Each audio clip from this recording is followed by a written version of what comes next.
자, 13번 보겠습니다. 자, 13번은 우리 비슷한 거 했었죠, 그쵸?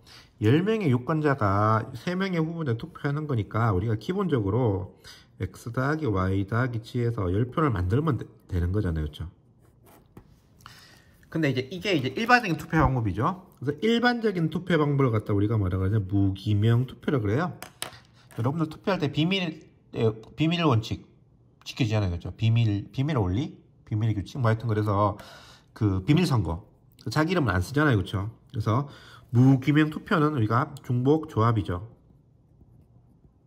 근데 투표 중에서도 자기 이름을 쓰는 투표가 있어요. 우리 같이 일반인들은 그런 투표를 잘 할 일 없는데 국회의원이나 이런 사람들은 어떠한 법안을 상정할 때 자기의 의견을 자기가 찬성표를 던졌는지 반대표를 던졌는지 확인을 해야 됩니다. 또는 뭐 가끔 이런 경우 있죠.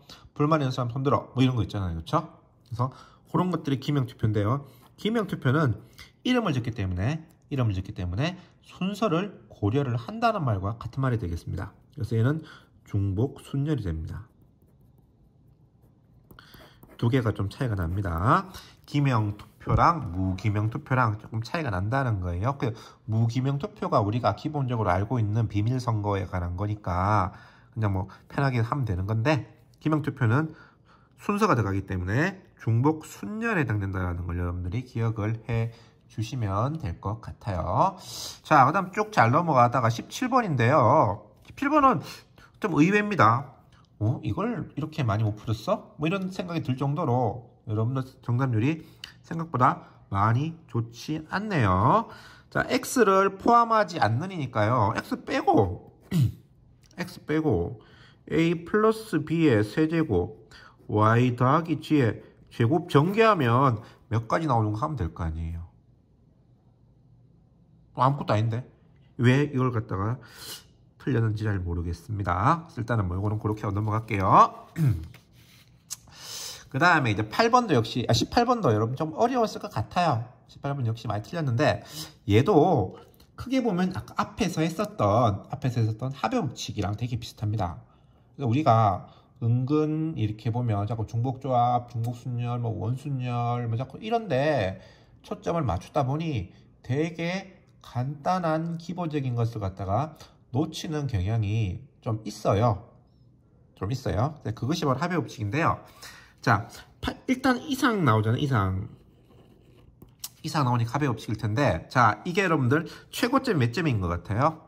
5번을 쓰고 15점이잖아요. 그럼 8점 이상이란 말은 8, 9, 10, 11, 12, 13, 14, 15까지를 갖다가 8점인 경우, 9점인 경우, 10점인 경우, 점점점 15점인 경우를 다 더해주면 돼요.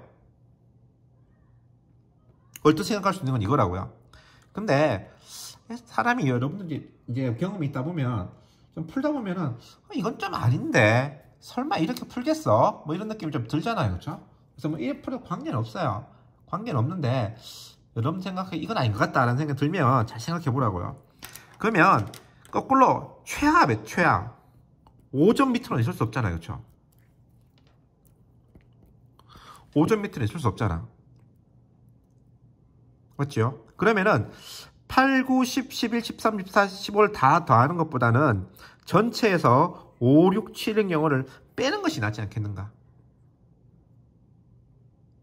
맞죠? 똑같죠? 상황 자체가. 그래서 이게 합의법칙과 요 사건의 확률이 연결되어 있다는 것을 여러분들이 이 문제를 통해서 아셔야 되는 거죠.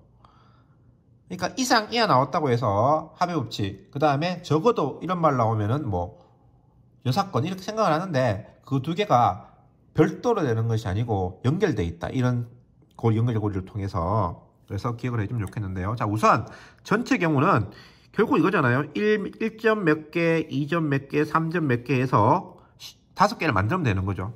순서에 관계없다고 그랬으니까. 그래서 1점 몇 개, 2점 몇 개, 3점 몇 개 해서 5개를 만들면 되는 거니까 이렇게 돼서 어떻게 됩니까?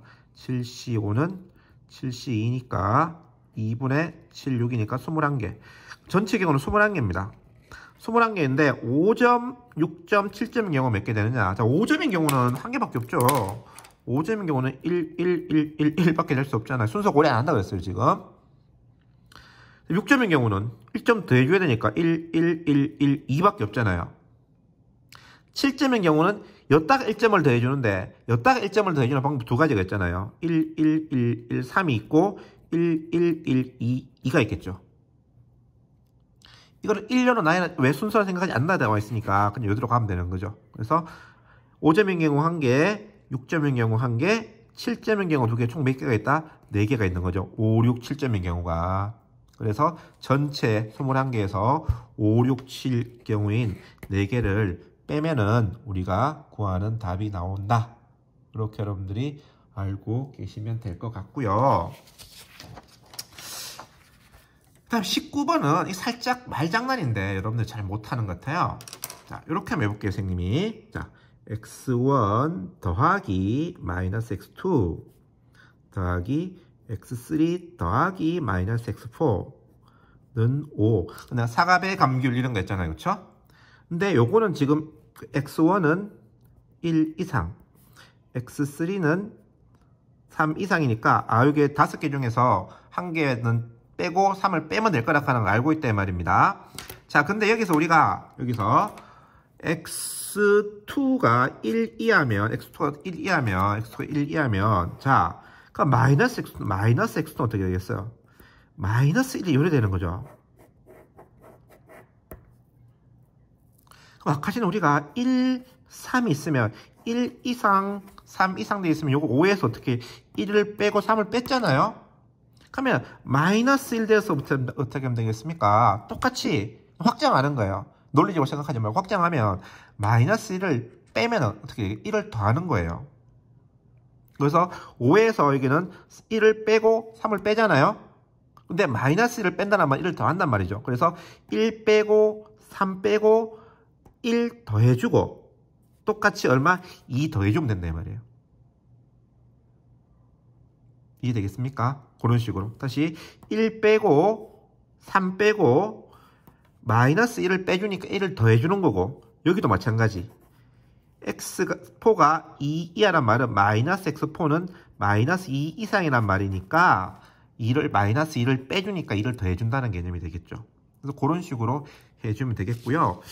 20번은 되게 쉬운데 이것도 왜 많이 쓰는지 모르겠어요. 자, 20번 내가 한번 적어보라고 했죠. r은 0부터 6까지 6cr에 2x에 6-r제곱 마이너스 5y에 r제곱 밖에도 관계없다. 그럼 여기서 x 4제곱 y 제곱을 만들려고 그러면 r이 얼마인 경우예요? x 4제곱이 r이 2인 경우죠.